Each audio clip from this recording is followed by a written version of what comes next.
오늘 본 말씀을 통해서 하나님의 감시 체계라는 제목으로 말씀을 증거하겠습니다. 현대해전에서 가장 완벽한 체계라고 알려져 있는 동시에 1000여 개의 목표물을 확인하고 또 대응할 수 있는 그러한 시스템을 가리켜 이지스 체계라고 말하는데요. 그러한 전략을 가지고 있는 그런 쪽이 더 우세한 힘을 갖는 겁니다. 우리를 감찰하시는 하나님께도 이러한 탁월한 능력이 있는데 동시 1000여 개가 문제가 아니고 이 세상에 있는 모든 피조물들을 속속들이 다 들여다보시고 아시고 또 그에 따라 행하실 수 있는 하나님이십니다. 그러면 이런 하나님의 감시 체계에서 하나님의 일은 어떻게 작동이 되고 하나님의 감찰하신 눈은 어떠한 특징을 지니고 계시는가? 본 말씀을 통해 살펴보시면 먼저 하나님께는 사각지대가 없다는 겁니다.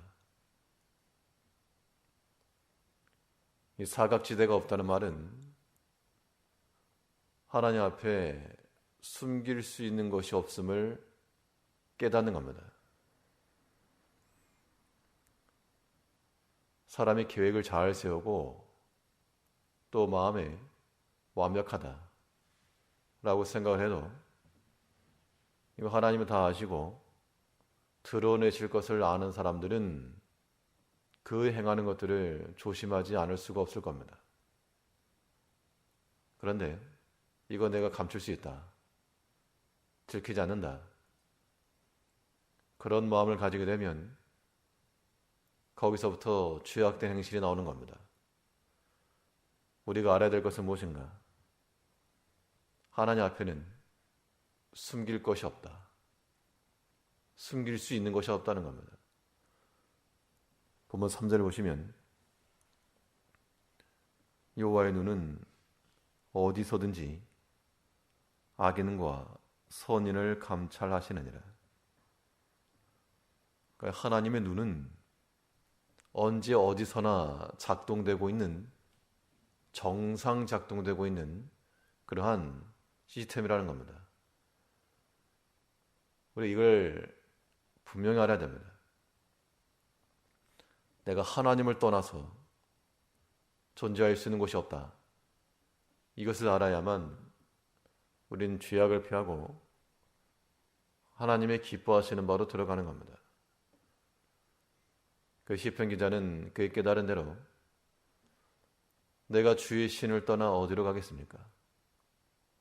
내 저 깊은 곳에 가도 거기에 주가 계시고 이 날개를 펴고 저 바다 끝에 가려 해도 이미 거기에도 주가 계시니 내가 어디로 피하리까?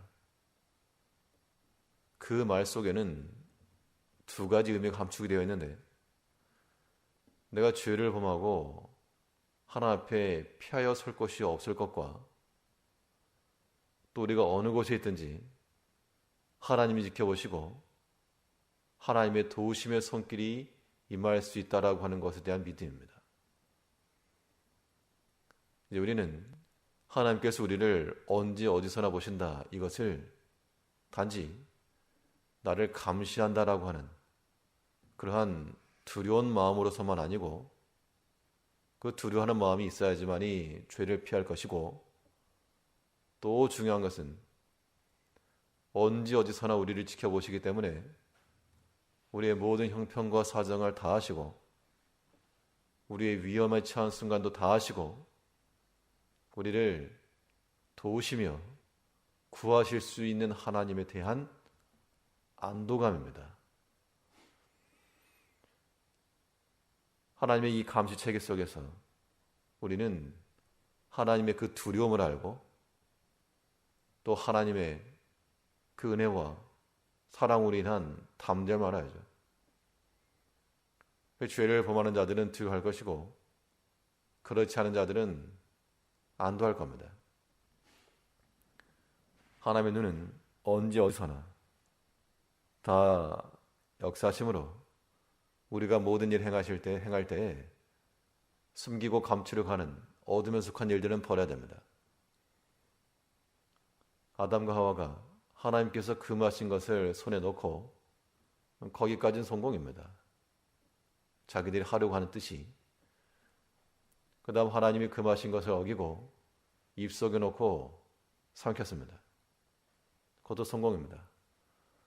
하나님 안 보이는 곳에서 자기들의 원함을 이루었지만 그런데 이 모든 과정을 하나님이 다 하신다라고 하는 것을 보게 되면 우리가 만일 그런 자리에 있다 그러면 진짜 민망한 겁니다. 모두의 눈길이 다 향하고 있고 다 보이는데 숨겼다라고 행하는 행동이 얼마나 어리석은가. 하나님께서 금하신 그 물질을 얻기 위해서 땅을 파고 묻어둔 사람이 있었는데 자기는 성공했다 생각한 겁니다. 아무도 보지 않을 때 몰래 나가서 감추다가 땅에 숨겨두었지만 땅을 파는 것도 다 보셨고 사람이 있는가 없는가 고개를 돌려 좌우를 살피는 것까지 하나님은 다 보셨다는 겁니다. 그런 행실들이 얼마나 어리석냐 말입니다. 우리 신앙생활 가운데도 우리에게서 악한 마음과 죄악된 행동들이 나올 때가 있는데 그럴 때는 다 이러한 우리를 보시는 하나님을 망각할 때입니다. 우리 마음속에서 비록 죄의 욕심이 나오고 탐심에 격동된 그런 마음과 생각이 들더라도 하나님을 기억하는 자들은 쉽게 행동할 수 없습니다.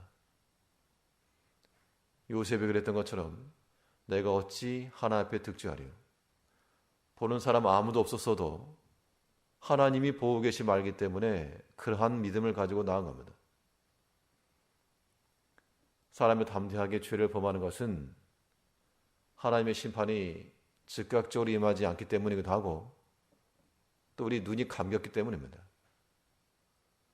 우리가 하다못해 사람이 보고 있어도 우리 행동 거지가 조심스러울 수밖에 없는데 하나님은 어디서든지 섭널 보니까 여호와의 눈은 어디서든지 악인과 선인을 감찰하시느니라. 하나님의 눈은 사람 있는 곳에서만 작동하는 것이 아니고 아무도 없는 곳에서도 작동이 됩니다. 근데 우리는 생각하기를 사람 눈만 피하면 된다. 그 어리석은 판단에서 벗어나고 항상 모든 일에 있어서 진실하고 바른 길로 나가야 됩니다. 그 성경의 약속이 무엇입니까? 어떠한 자들이 이기는가? 수를 쓰고 꼼수를 부리고 계획을 세우고 사람을 의지하거나 이용하는 자들이 이긴다 하지 아니하였고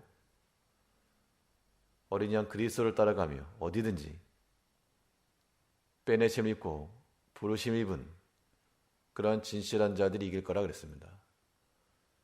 오늘 하루의 삶 가운데도 우리가 하나님 앞에 있음을 기억을 하시고 숨길 수 있는 게 없다. 사각지대가 없다. 안 보시는 것 같아도 다 보고 계신다. 그 마음을 가지고 모든 어두운 것들을 죄악된 것들을 버리고 빛 가운데서 하나님 기뻐하신 일들을 마음에 두며 그러한 언행을 가지고 살아가는 한 날이 되어야 되겠습니다. 또 이 하나님의 감실 체계 속에는 하나님께서 모든 것을 다 보시는데 그에 따라서 선악간의 보응이 있다는 겁니다. 하나님 보시고 나서 선인도 보시고 악인도 보시는데